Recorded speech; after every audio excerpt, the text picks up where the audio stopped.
Welcome to the Slop Temple. We pray this video helps. In this video, I will explain how to change BMW X1 engine oil.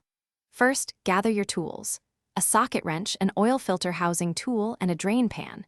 You'll also need about 5 to 6 liters of new engine oil, usually 5W30 or 0W30, and a fresh oil filter. Make sure your engine is slightly warm, running for about 10 minutes, to help the old oil drain more effectively. This preparation ensures a smooth process.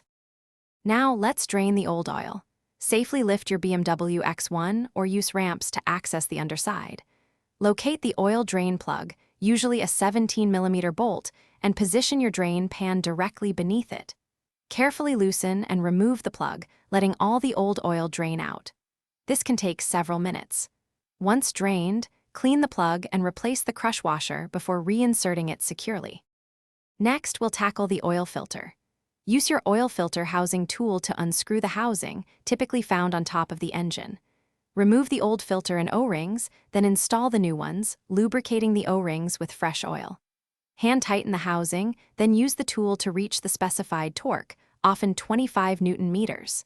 Finally, pour in the new engine oil, usually around 5 to 6 liters, and check the level. After refilling, start your engine and let it run for a few minutes. This allows the new oil to circulate. Carefully check for any leaks around the drain plug and the oil filter housing. Once the engine has cooled slightly, recheck the oil level to ensure it's within the proper range. Remember to dispose of your old oil responsibly. Also, be sure to check the description for a link to some great deals, including those fantastic darn tough socks with a lifetime warranty. Thanks for watching. Consider subscribing if we helped you.